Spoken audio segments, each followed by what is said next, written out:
Hello. Hi. Can you hear me? Yes, I can hear you. How are you? Doing good. How are you doing? Good. Can you hear me okay? Do you hear any echoes? No, Nothing like that. no, Awesome. everything is perfect. Yeah. Let's just wait for a few more minutes, maybe like 3 to 4 minutes, and then we can start. Sounds great. I'm excited. Yeah, me too. Where are you joining in from, by the way? Currently in New York. In New York. Okay, we're not so far. I'm in Boston right now. Oh, awesome. Where in Boston? It's the Harvard Business School dorm. Oh, nice, nice. That's my alma mater. Oh, really? So, Yeah, yeah. yeah, I've seen yeah. your profile. Were you in the main campus or in the business school campus? So I did the MBA part, through an executive thing at Twitter. So that was done, I guess, like off campus, and then the undergrad was on campus. So if you look at like the most scenic part of Harvard, like the Crimson like bell tower across from the bridge, that's where I was. Oh, awesome, awesome. Yeah, Yeah, yeah, it was the most wonderful undergrad years. amazing. Yeah, I'm basically in your home ground right now. In Yeah. this is One Western Avenue. If you, Yes. yeah, so that's where I'm at. Yeah. So you just would like kind of cross the bridge, that little footbridge, and just get Exactly. to the dorm it's called Dunster House, and that's where I was. Okay. Close, very close. Yeah. Yes. No, I really love Boston. It's like, obviously, when I came to the States, it was my first home in the States, right? Like the first place I came to. So it's very close to the heart. Yeah. Awesome. I'm glad that I'm. This is my first time actually staying in Boston. I just visited in Boston before, really never like stayed. But yeah, I'm Hmm. also looking forward to the whole summer. I am doing this venture advancement program for my own company in MIT. Hmm. So basically, Hmm. that's why I came here. Awesome. Awesome. Well, I hope you have a really, really productive time there. Thank you. We're just waiting for maybe like 3 more minutes, and then Hmm. it's going to be primarily like our own alumni and primarily our own crowd. Hmm. But if someone is not joining, I think some people are actually at work right now because in Yeah. East Coast, 5 p.m., but in other coasts it's actually Yes. so. But it will be recorded, so it will be published. I'm sure people will derive a lot of value. So let me just start with before we start, maybe we can start with kind of hearing from others. Everyone, I'm assuming I'm audible, but if you can just type where you are joining in from, just like which city and state, that would be amazing. And if you can also turn your videos on, that would be great because then Nami can actually see you and Yeah. see that you're actually real humans and not AIs. They're great. We have Barsha also from Nepal. Shubrat is Nashville. For everyone, if you can, like when you see on the top right, there is this view. If you can uh, just select gallery view, then you can see everyone instead of just, like yourself. So, okay, so we have Noha from Alexandria, Egypt. Okay, so we have people also from outside the US. Amazing. We have Roki currently in Baltimore, Philly. Awesome, my old home grounds. Barsha, if you can also tell where you are joining in from. Prajun from San Antonio, also from Nepal, originally. And then Shahidul from Georgia. Okay. We have Omar from Raleigh, originally from Egypt, right now he stays in the US. Uh, Yes. yeah.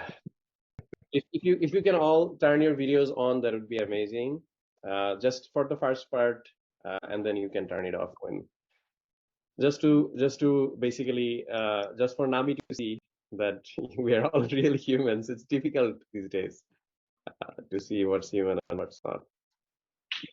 All right, so I think people will be joining in on like as we go because Zoom setup and everything, it's always a little bit like this. So welcome everyone.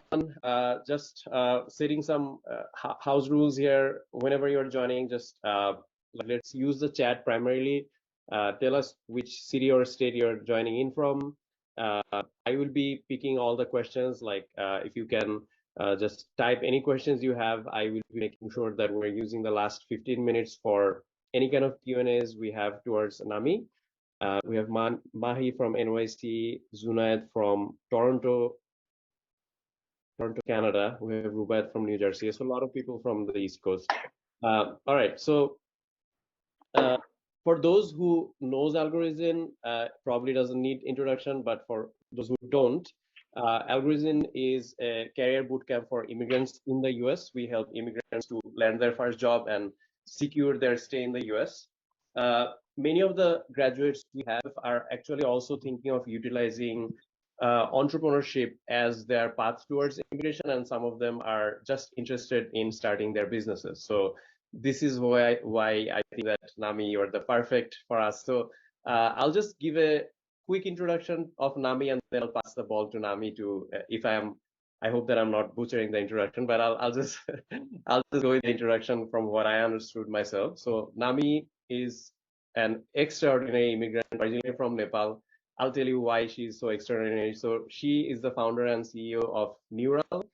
Niural is a global payments and workforce management platform, which is primarily built for startups and growing companies. And this is not her first company. She is a repeat entrepreneur with 2 successful exits. Before starting her companies, she was head of revenue partnerships at Twitter. She graduated from Harvard. Interestingly, I'm kind of like right now based out of her old campus, which is like a complete interesting alignment here. And Nami is a prolific angel investor, and she has made more than 100 plus investments till date. So I don't know how Nami did all of these things in one lifetime, but Nami, thanks a lot for taking your time and basically like sharing, like willing to share your wisdom with us today. So just to start with, like, how are you doing today? Oh, I'm doing great. It's such a pleasure to be here. There's very few times where, you find a like-minded community and, you get the chance to be nostalgic about everything, right? Everything from home to work and your different lives connecting together. So it's such a pleasure to be here as part of this community today.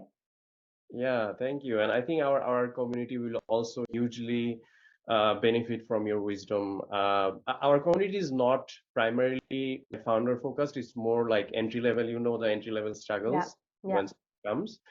But I'm sure that once they get a little bit more stable, they have all these entrepreneurial dreams. I mean, US is an entrepreneurial country after all. So Yes. I'm sure that they'll get like, you'll leave a lot of breadcrumbs for them to think about for the future. So I guess just to start with, and this is genuinely me asking you the like question out of curiosity, what made you curious to move to the US in the first place? Like, were you always did you know that you'll come to US and become CEO of like such a global company, or how did it start? I'm curious about Yeah. the initial Y- story. I feel like you are a sum of your decisions, right? Like, over time, the kind of things that, big and small decisions that you take in your life, they add up and they form the trajectory of your career, your life, your experiences. I was born in Nepal and I was not born in the capital. I was born in this place called Pokhara. So, this was like I'm aging myself. This was like several decades ago, right? So at that time, imagine like what Nepal used to be and what like, places that are not the capital in Nepal used to be, right? So very old school conservative place, not a lot of development had happened. Obviously Nepal is still a developing country, lots of infrastructure yet to be built. So at that time, like any other South Asian, I guess if you're good at your studies, you either become a doctor or an engineer, right? So I was, obviously really good at my studies. So my parents always thought that I would be a doctor. And so that was always the thing that, I thought I'd become. And by the time I got into high school, right? Like, when that pivotal movement happens about like, what is it that you're going to really choose as the next part of your career? At that time, obviously high school, a rebellious phase, but also a phase for introspection because you were thinking about, okay, what medical school you apply to, what entrance exams you, participate in and things like that. And for me at that time, I felt like I've never, I haven't seen anything yet, right? Like, I was at this like, kind of decision-making point where like, the next entire life was going to be kind of dictated, but then I felt like I need to really go and see the world, right? And in Nepal, we really like, idioms and proverbs and whatnot. And this thing had stuck with me. It's like, you're a small fish in a pond.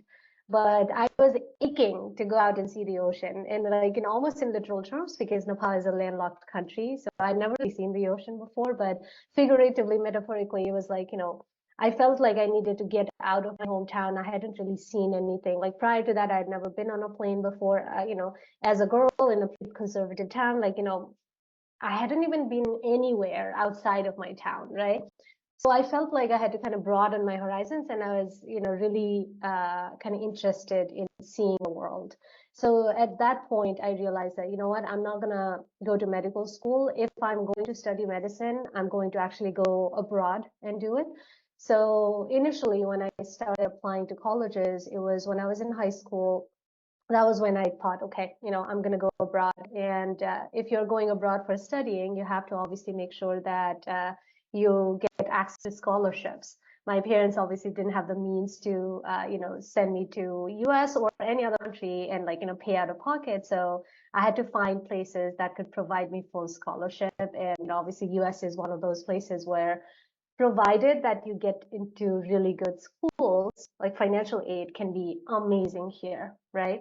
So with that in my mind, I started kind of thinking about applying to colleges here, and like, the entire process was done from scratch because nobody from my school had ever done something like this before. So everything from figuring out, how to find a common application to figuring out what a guidance counselor is, getting our teachers to, understand how to write letter of recommendations.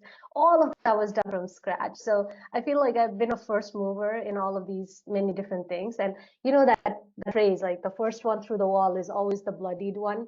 I have been bloodied in these things, meaning like so much has gone, so much work and effort has gone into just the educational component of these things. But, it has all worked out. So no complaints. Amazing. I feel like this 1 hour will not be enough for this discussion. We'll try.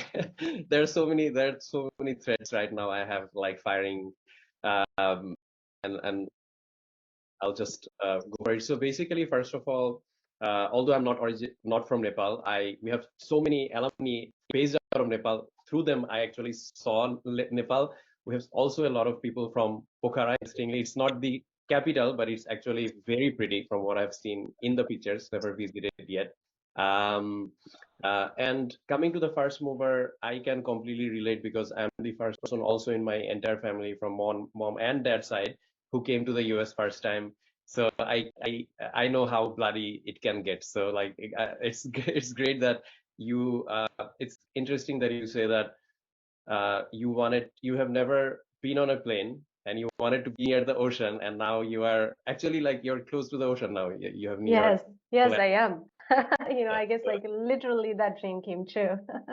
yeah. So that's amazing. And so did you first come to like medical school or like just missed the thread here a little bit like Yes.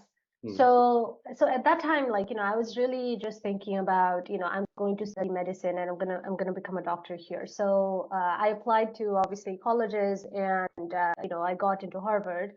And within Harvard, I had a full-fledged scholarship, which I could study anything I wanted.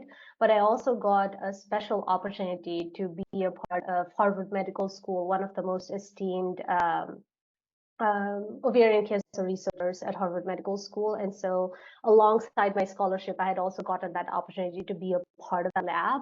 So I came to Harvard with with the idea that I'm going to study medicine, so on a pre-med while doing kind of ovarian cancer research at Harvard Medical School. So that was the initial kind of thought process, that I was going to do potentially like a combined MD, PhD, on a pre-med and research track at Harvard.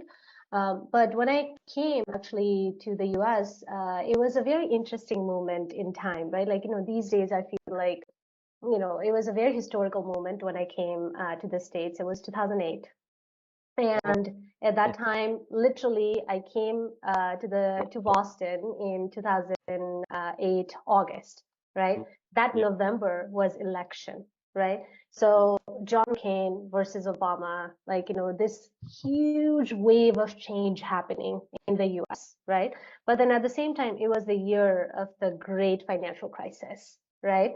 So at that time, like, obviously compared to Nepal, America is always this land of opportunity, the epitome of like, this is the place where you can achieve any kind of dream that you want. But when I came, the economy was in shambles, right? And people were losing their homes, people were losing a lot of jobs. And when you come here and see that from the American point of view, it actually wasn't a great time to be in America, right?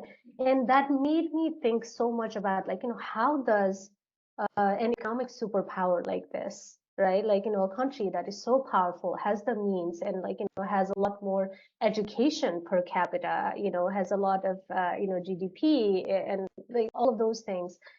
Everything should be amazing here, but there was just so much despair everywhere. And so that made me realize that there's so much that I don't know about all of these things. I've been a STEM student all my life, and I haven't really gotten the chance to explore any aspects of these, like, kind of economic ebbs and flows. So that's when I realized, well, I'm at the best institution in the world with the best professors, Nobel Prize laureates in the field of economics. And so I decided to actually switch from my pre-med track to a math and economics track, which was, a big debate and battle, by the way, internally as well as like, kind of with my family, because it was a big departure from what I had set out to do. But, it was something that I was very interested in just learning more about. And, honestly, some roads make all the difference, right? That completely changed the trajectory of what I ended up doing in life. Amazing. Yeah, yeah. No, so also like a lot of like commonalities there. I came to the US in 2009, just 1 year after you. So also Mm-hmm. also in pretty horrendous conditions. I can totally relate. The Mm-hmm.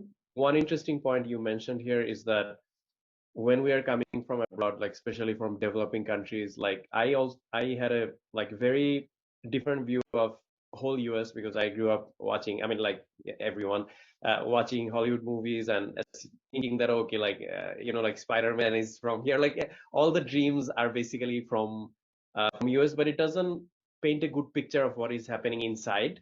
So when I came, I also pretty much faced the same struggle, and I but also only because this is US, it's so fluid to be able to change tracks like that. Like I think in Nepal, it would have been much harder for you, like in family, like traditional family, to do anything beyond doctor and engineer, as you said.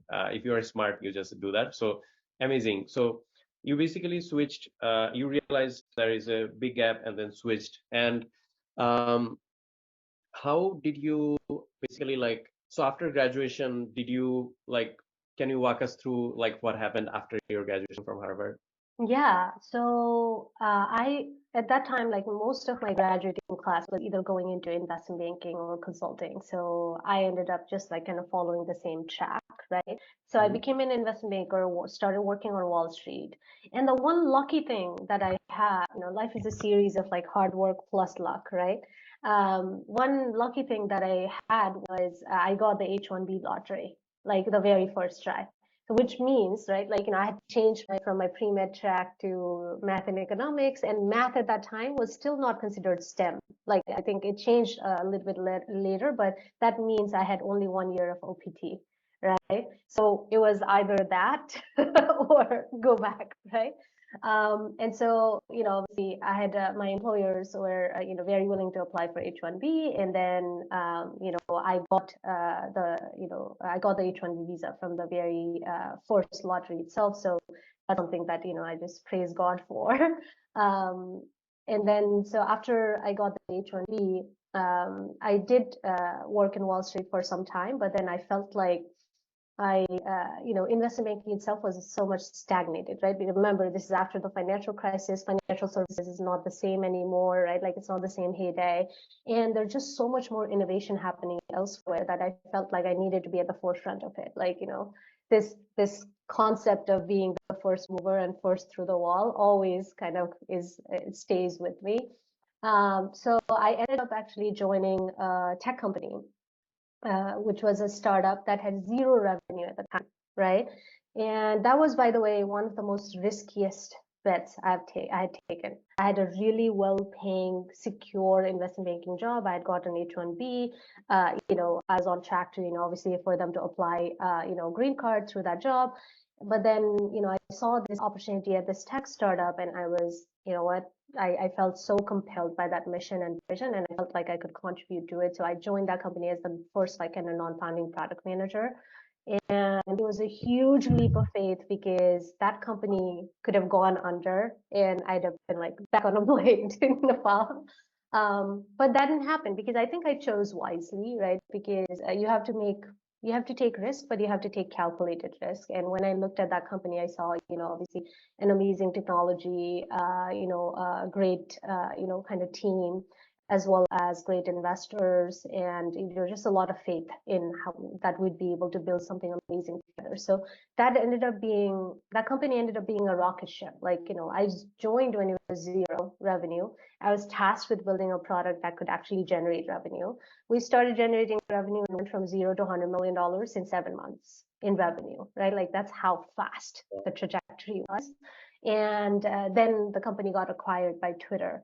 So I went from, like, being somebody who was like scared about, like, losing my H-1B, didn't know really like where this company is going to go, to, becoming an exec at Twitter in a very short period of time. But I think that's the beauty of calculated bets. As immigrants, we take a lot of risk. We have to take risk in everything we do, right? Nothing is guaranteed. We have to go against the tide in so many different ways, whether it's H-1B, whether it's, OPT, and like having to find an employer up until a certain time. Otherwise, you cannot go out of the country, and all of those things. Everybody here knows those considerations. So it is very difficult.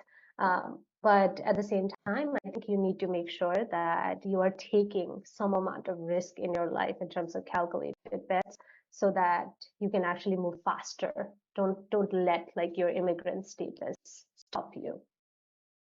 Amazing, amazing. So I can already see a pattern here is that one, you moved from Nepal to US, again, first mover, as you said, and then you switched from medical school to economics and math.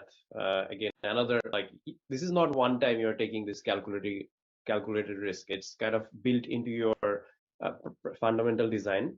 And then you're also like doing again the same move, I guess. I don't know if there are patterns here. I'm sure you know better yourself than me. Just curious to actually know more here, that what was the, just trying to put myself into your shoes, that you are an immigrant, you got this like long cherished H-1B in your only chance of getting it, and then you got it, but then you took the risk. So what were these patterns you're recognizing in this startup that made you like, how could you know that that would succeed? Like, what were these patterns? Just Yes. to know your Yes. mindset at that point. That's such a great question because, it is one of those things that you need to have a lot of courage to do, but something needs to be innately giving you that courage, right? Like, what is the fact that you can lean on to, latch on to? To me, it was, the company, I did a lot of due diligence on the company, right? Like, what was the product that it was building? What is the trend that it is kind of working to build? What are the investors who have backed it? What is the background of the company? So, like, in my case, that company, the startup that I joined, the founders were all, had pretty amazing backgrounds, like an MIT educated, had worked at Google and Atmel. So I knew that, like, they were very technically strong founders. Second, the investors that were backing them were investors that I could, like, kind of really get behind the thesis of, and really kind of intelligent investors.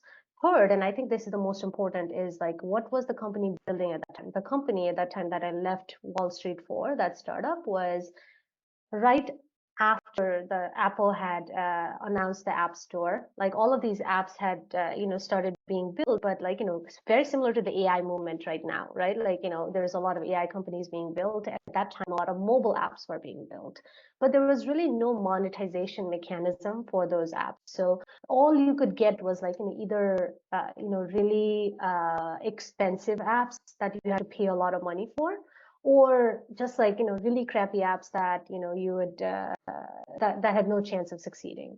However, what this company was doing is it was building a monetization engine at that time, an ad supported model for mobile ads. So all of those apps that you currently have that are free, that are ad supported, that product still powers ads in all these mobile apps today. And it started that entire industry, $100 billion plus industry at that time. So I knew that I was at the right intersection of, people are going to be embracing mobile, and for people to embrace more mobile, if everybody's going to have a smartphone, they're going to need more apps. Those apps are going to need to be supported by some sort of mechanism. It's easy for somebody to download a free app rather than like an app that they have to pay. Like still today, like majority of the apps in the App Store tend to be free and have this ad supported model. So I knew that I was betting on the right trend.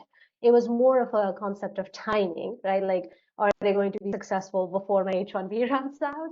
Like that was more of the consideration. But at the same time, I also felt like, I have to do this because if I'm not, I'm in this, once again, this land of opportunity, right? Like, an opportunity comes in front of me and it knocks at my door. If I'm not intelligent enough to take it, then I'm always going to continuously miss those opportunities just because I'm scared, right? And so I didn't want to do that. So it just like, once again, I had a lot of faith in my own due diligence. There was obviously an element of risk, but I felt like it was a risk worth taking, and I got comfortable with it.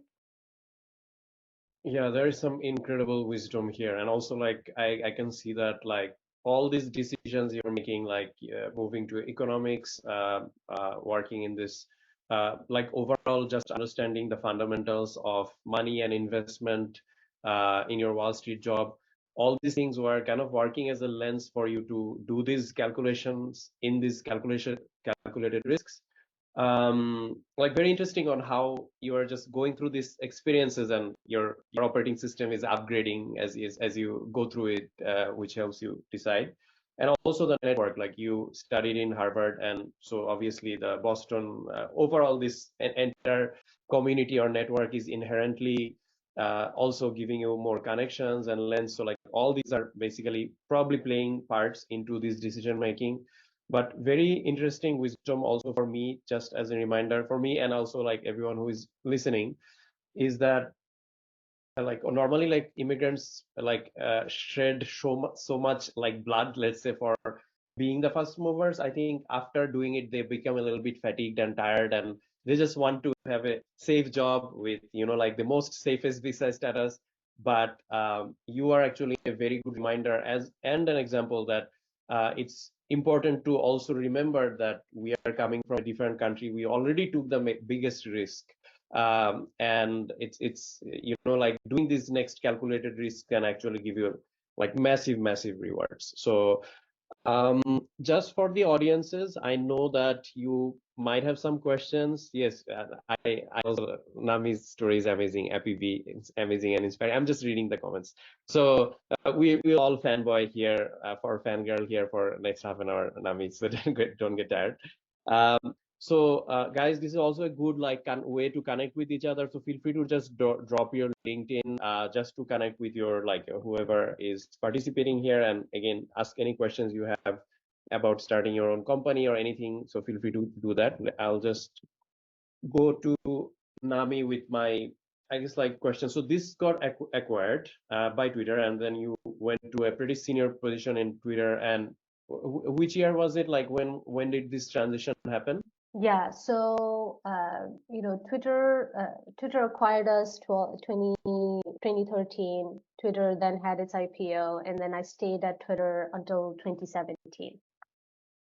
Gotcha. Okay. So you have seen the kind of like the good amount of rise even in Twitter as well, because Yes. Twitter is a questionable company, Yeah. but back then it went through a massive force. Okay, so and then I guess I wanted to hear about your learnings in Twitter because getting acquired by a little bit larger organization, and how was the transition from a startup, and any kind of wisdom you could share from that side of the journey in Twitter. Yeah, so the most interesting thing about Twitter for me personally was, just the amount of growth that happened, right? Like, I had joined Twitter pre-IPO, very early in the Twitter life cycle as well. So I saw how the company itself was a startup, then like, kind of preparing for IPO, like, trying to mature as a company, readying up for, being public. And then after that, like, being public and going through the rise and fall in the stock market, right? Like, so that required a lot of hiring, a lot of making sure that the product has maturity, a lot of predictability in reporting, because that's what the stock market demands from you. For me, on the personal side, like, as an immigrant, like, one, Twitter was a company that everybody knew, right? So it was just like, for me, it was like Harvard was a university everybody knew. So like, that was a good thing. And then Twitter was a company that everybody knew. So like, my parents could relate to it, right? The other thing that was interesting about being part of this larger company was that the green card process just became so smooth, right?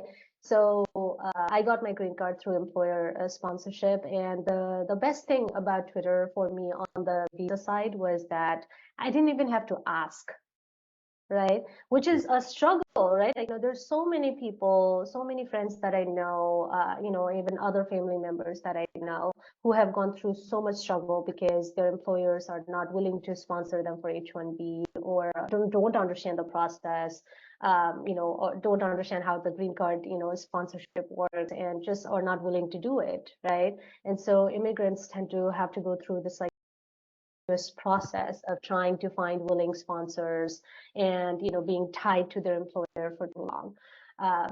Twitter, obviously had a lot of immigrants and they were very familiar with that process. So, I went to them like, I went to a meeting with HR armed with all of these data points saying like, okay, this is why you should sponsor me for a green card. And then I went in there and I was ready to say all of those things. And they were like, you know what, we have a policy. Like, yeah, I'm gonna start it right away. Like, I didn't even have to do anything, and that was like, I think, the most magical experience. And so that is one of the things that I've tried to kind of take on in all of the companies that I've started. We are very H-1B friendly. We are very OPT/CPT friendly. And if you are an immigrant that works with us, you have a path to green card because I'm paying it forward, right? That's what that's what my life did for me. That's what my employers did for me. And I know how difficult the process is. So we are very, very, very open to not just hiring those people, but give them a path to permanent residency.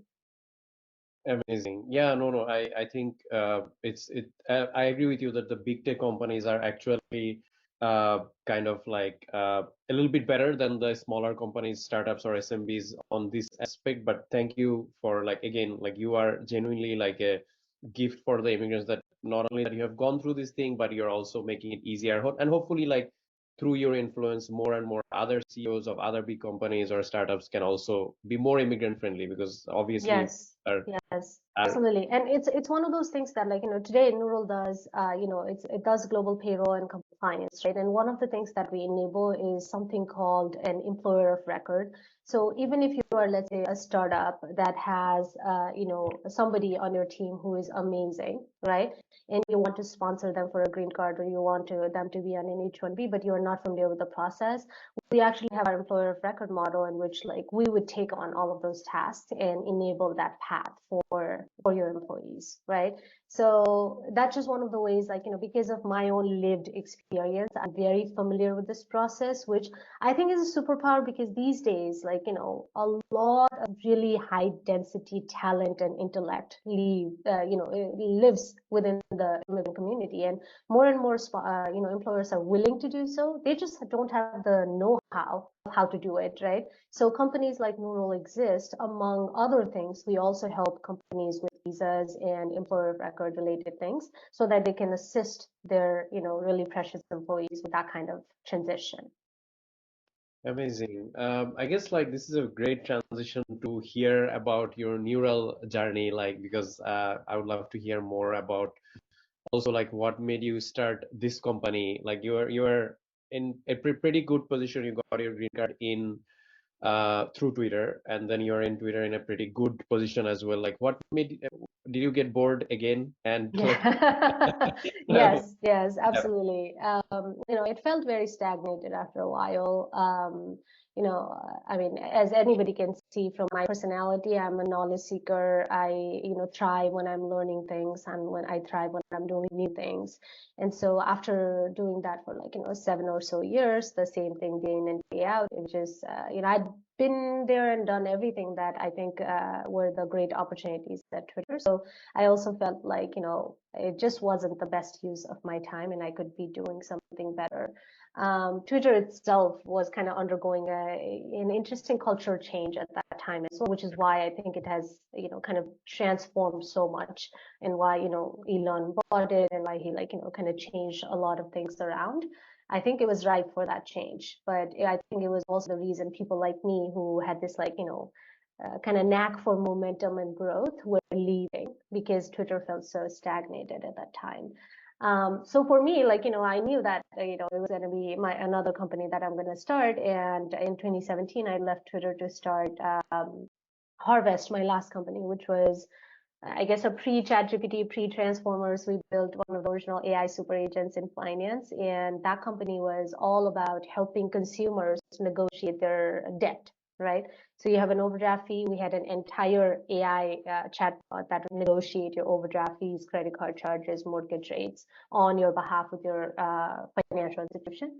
And that was really born out of like, kind of me seeing just how Americans are just, like racking up so much debt, right? Like back to that understanding of like, America is not what really the rosy place that you think, from when you see it from outside. There's so many people living paycheck to paycheck in the US. And the situation is honestly pretty dire, right? Like, I mean, in many situations, you could be earning half the money and saving more if you were doing the same thing in other countries versus here, right? Like, the costs are just extremely high across rent, mortgage, car insurance, things like that. So a lot of people just barely make a living here. So yes, your basic amenities and needs are met, but, are you really achieving everything you want to get out of life? For many people, that's not true here. So I wanted to make sure that we are able to help people across those fronts, and that company became really successful as well. We exited that company through a sale to Acorns in 2020, and after that is when I started building Neural. And so Neural is built with this idea of, I was building a product that was purely for the American consumer. And I was able to help the American consumer. But, I obviously have a very global mindset because I've come from, I have this immigrant mindset, right? So to me, that meant like, there's so many things that we can do to just improve financial identity of people all over the world. There are countries around the world in which there's amazing talent that exists. However, they do not get access to that talent because there's not the right kind of tools and platforms to help them get access to that talent, right? Second, we don't choose where we are born, right? Like, it's a lottery almost, right? I didn't choose to be born in Nepal, right? The same way people, don't know if they're going to be born in Brazil, Argentina, Colombia, wherever. So regardless of where you are born or what your kind of economic status is and whatnot, I wanted there to be something that helps them get access to, the ability to live a good life, right? And with computer, right, and internet, that is possible today, right? So regardless of whether you are born in the mountains of Bhutan or Kazakhstan, doesn't matter what economic, kind of ability you are born into, as long as you have access to a computer and internet, you honestly can participate in the global workforce today with the help of companies like Neural. So that was the goal, and I wanted to make sure that we build something that is kind of globally accessible, and that became the forming kind of foundational component of Neural. Amazing. Yeah, it's so interesting to like basically like from my perspective to just to be able to connect all these threads. I think Neural could have only be born by an immigrant like you who has actually gone through this kind of struggle and have seen these two lenses of like this whatever is missing in the globe and the world. And I'll just ask maybe one or two questions myself and then slowly transition towards the audience because they are asking a lot of questions and we're keeping them waiting for some time. But I guess I don't know if this is a like a valid question, but just curious that in this during this journey, um, have you faced any kind of like just other than the visa status and continuous stress which all immigrants has to go through? Have you like faced any kind of like barrier of entry as an entrepreneur just because you're not from here originally, or like, or if you have, I guess yeah, that's my question. Like, did you face anything, or was it not that strong?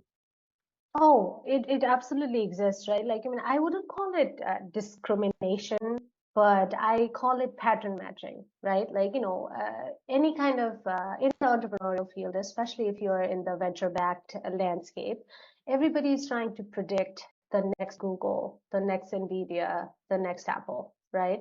And what that means is this is just psychological for everybody to like, see a certain kind of talent that achieves these things, and that auto filters itself for the most privileged positions.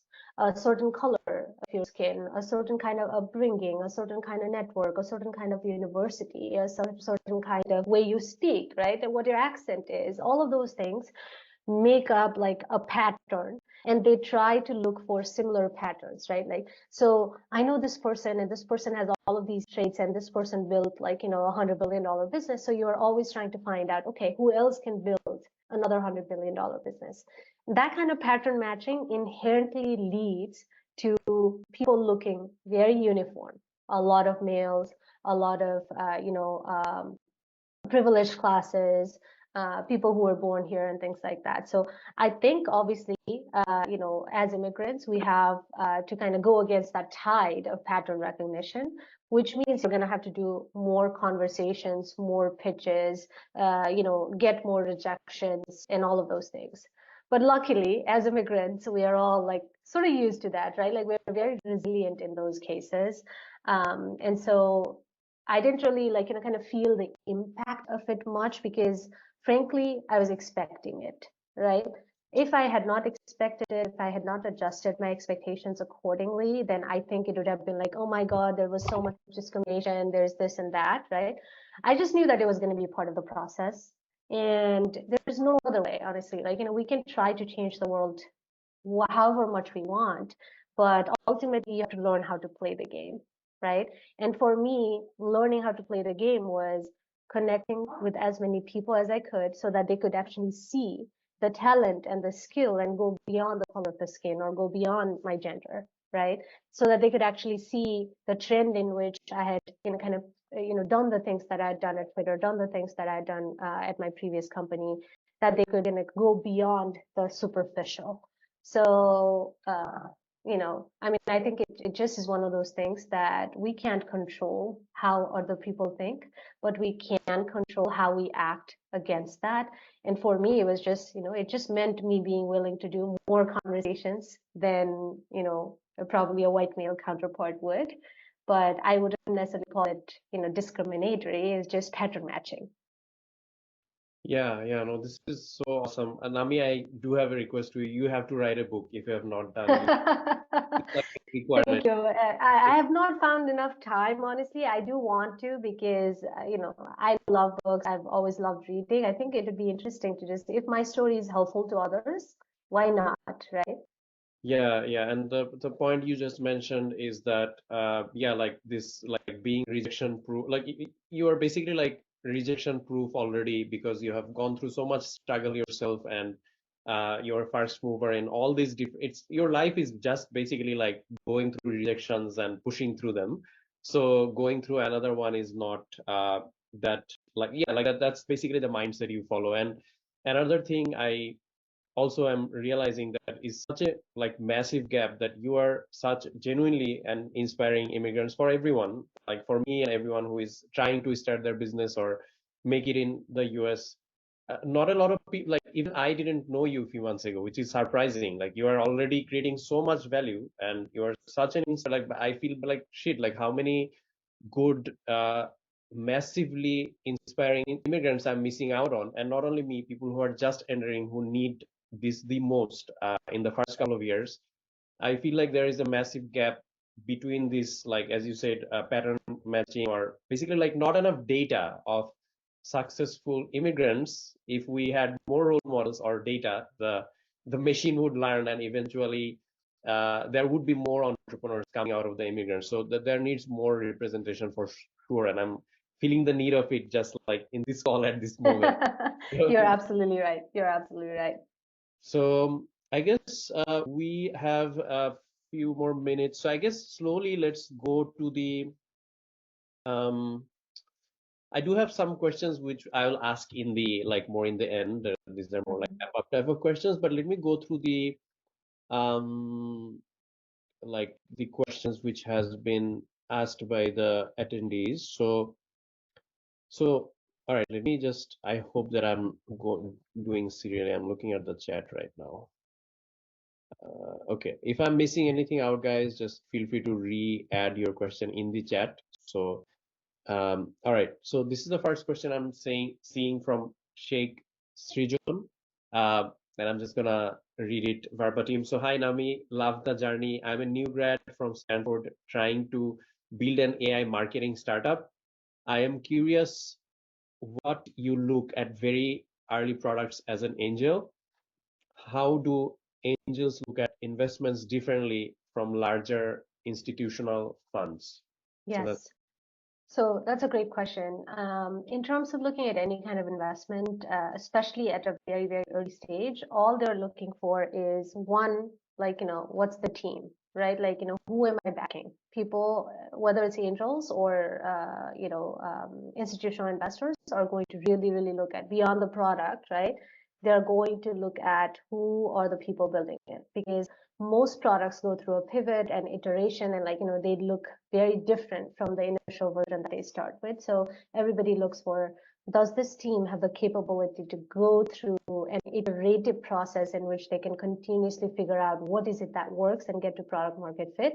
They are really investing in you, the founder, rather than the product, right? So that's what angels look for as well. Now, in terms of how angels investing is different from institutional investing is, for angels, like timelines don't matter, the size of the fund doesn't matter, right? So for us, if you exit 10x, that's still a very good return, because we're comparing that against our S&P or real estate investments and things like that.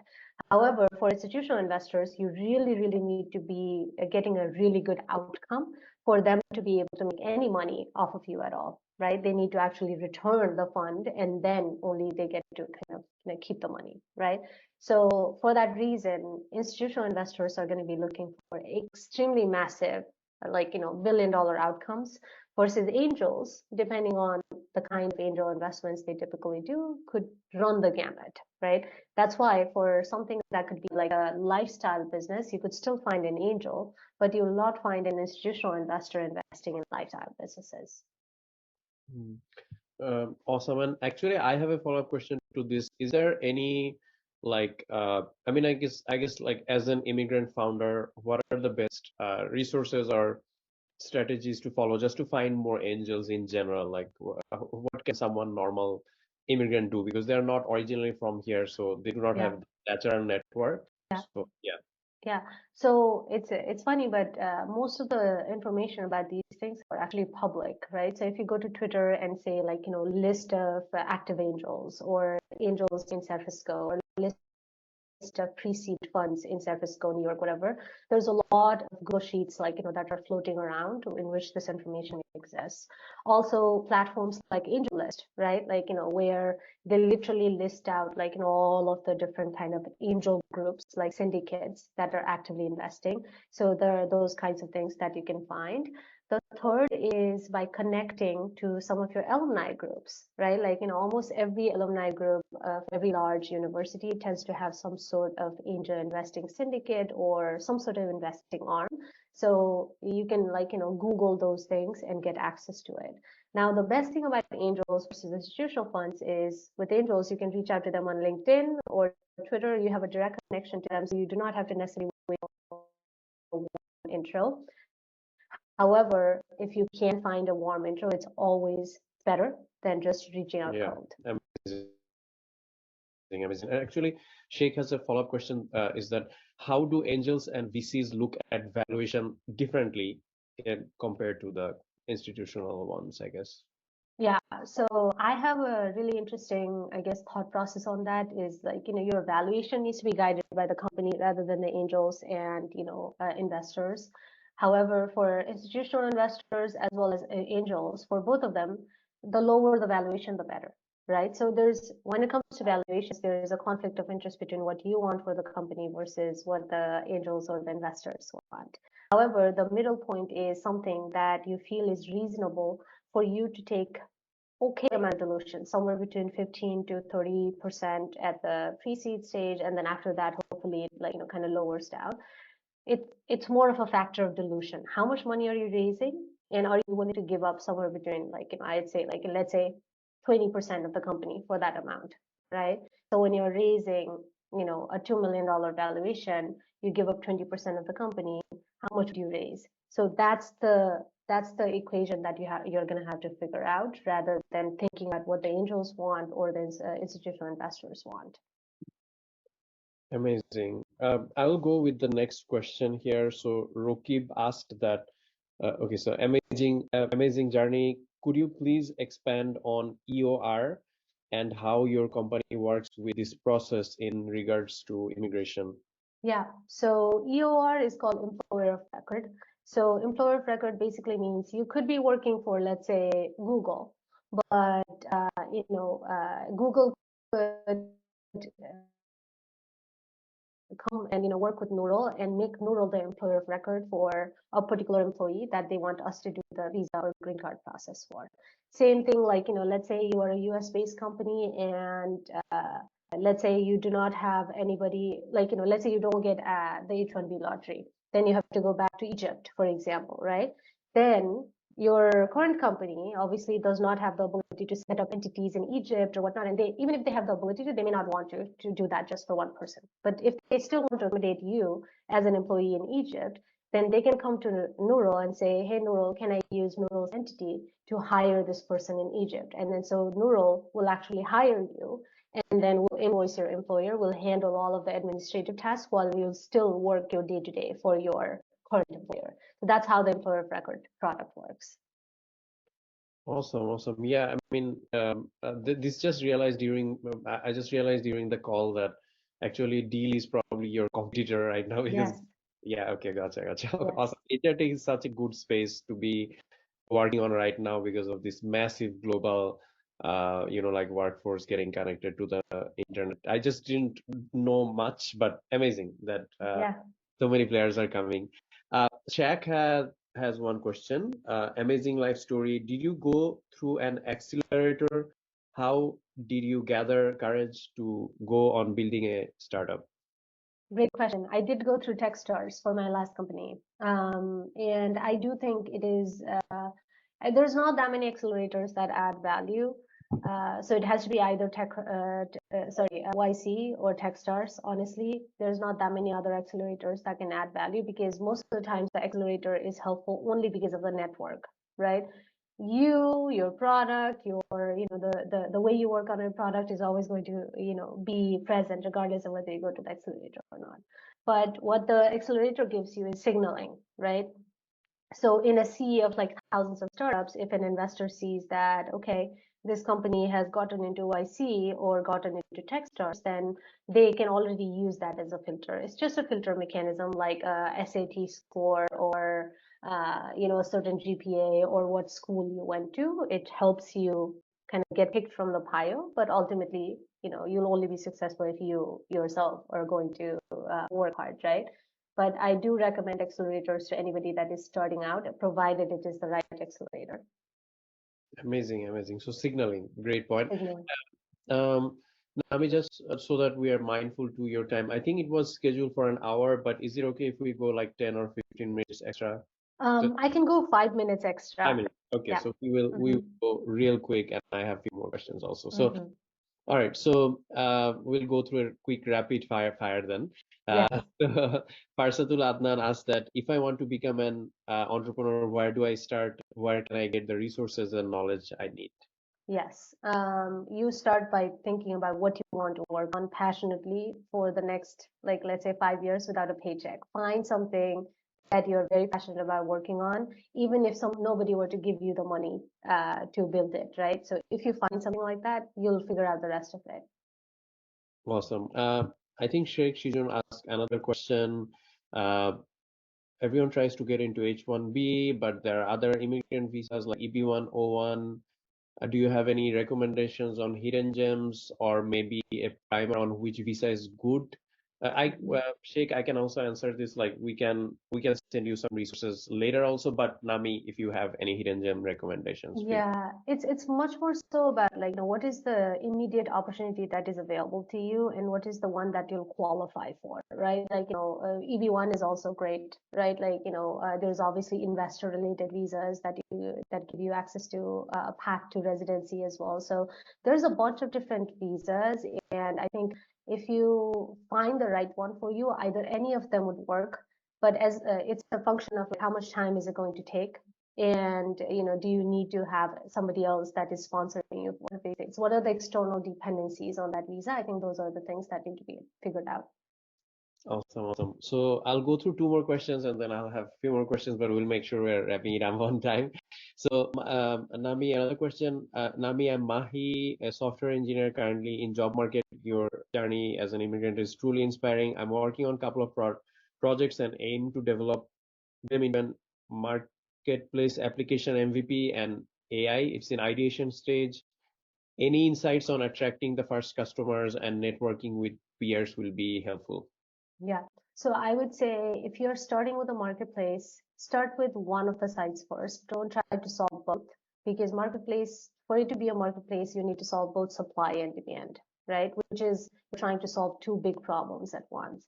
So find some sort of wedge product within that particular idea. Maybe it's like, one app that you're very excited about, and try to work on that first before you create the entire marketplace. Amazing.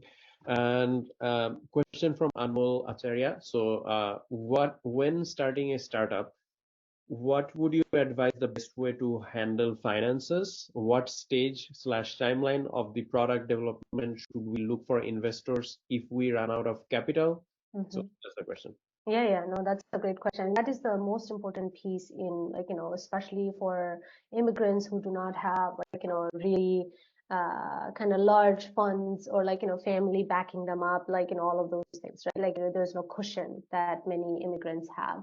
So what I typically think of this is, try to do a lot of iteration and testing and other things while you are still at your job, right? So work nights, work weekends, try to get some validation about your product. And once you feel like you have good validation about your product, begin the process of fundraising. Now, to start fundraising, you have to be full time on your product. If you are doing venture backed fundraise, nobody's going to back you if you are not full time on your own product, right? Like, that is like the number one thing anybody would look for before they write you a check. But what that means is, if you've done a lot of kind of experimentation and validation ahead of time, then you can focus more on, like, okay, we have done all these things, and now we just need to achieve this, and this milestones, and for that we need money, right? So that becomes a much more crisp messaging to investors, and your investing timeline gets much shortened compared to you just, like, starting from scratch from day one. Awesome, awesome, awesome. Uh, all right. So I have just two more questions and then we can genuinely wrap up. So, Nami, I guess like this is amazing. As I said, like 1 hour is not enough, but we know that how valuable your time is. I guess what's your what are you envisioning for Neural at this moment? And then what are the things you are excited about in the near future? Yeah. So for me, Neural is built to kind of enable human progress globally, right? So the human being, like, the people, the employees, the contractors that we send money for, the businesses that help support that sit at the center of it. And what we're building for is the age of AI. Like, I think we are truly undergoing a new kind of industrial revolution with AI, and AI is really going to transform things, much like, kind of COVID just disrupted everything and, like, moved digital transformation faster.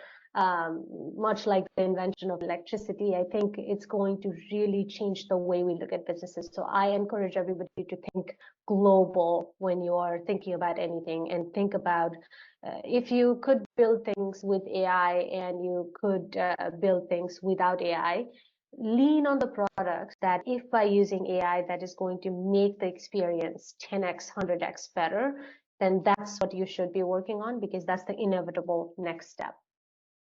Amazing. Yeah. By this time I know that Anami, you're definitely onto something. The same way you saw the pattern in jumping into the mobile or iOS or like iPhone hype or like this trend. AI is definitely the defining technology, and like I also like the global like connection with it.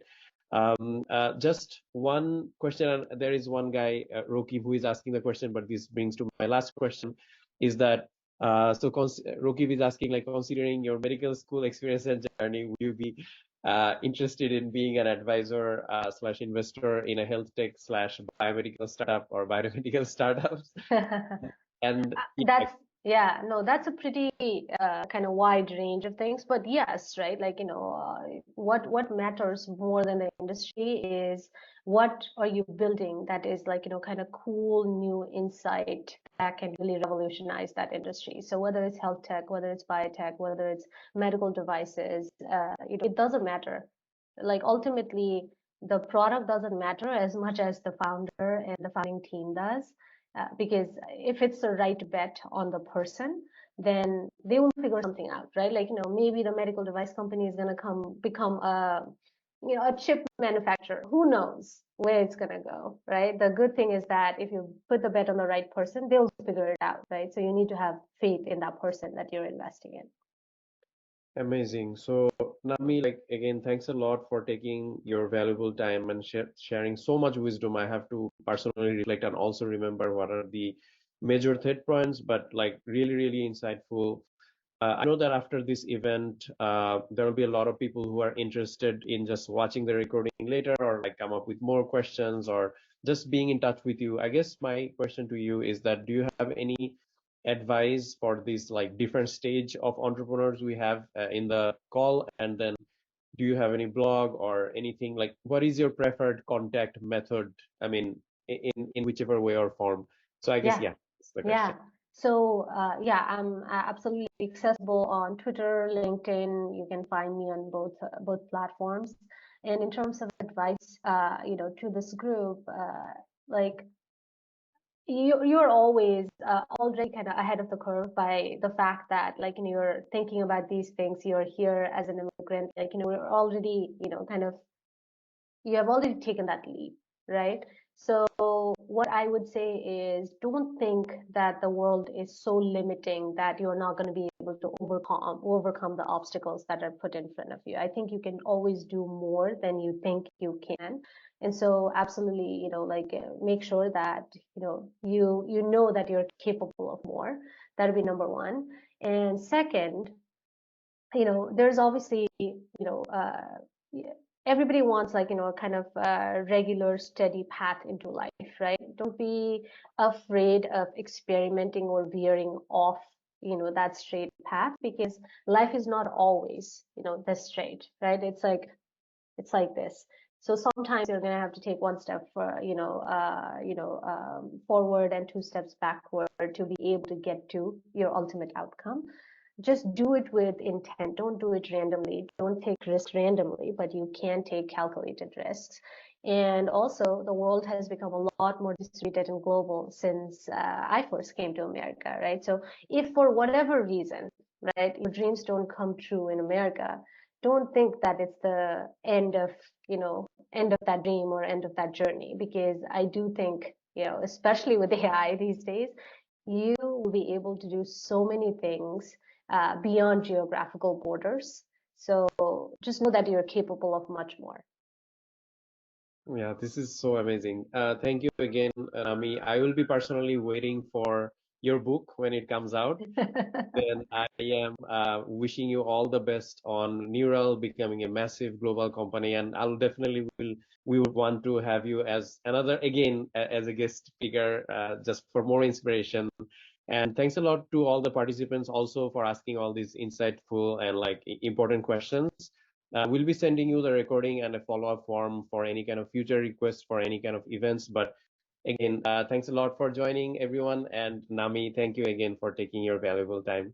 Oh, absolutely. It was such a pleasure. And, by the way, just kudos to Algorithm. Like, I think you guys are doing something that is such a critical need for the community as well. And, just boot camp education in general, knowledge share and knowledge kind of permeation is so important because you don't know what you don't know, right? So the fact that you're taking making this available for the community is really amazing. And so I wish you all the best.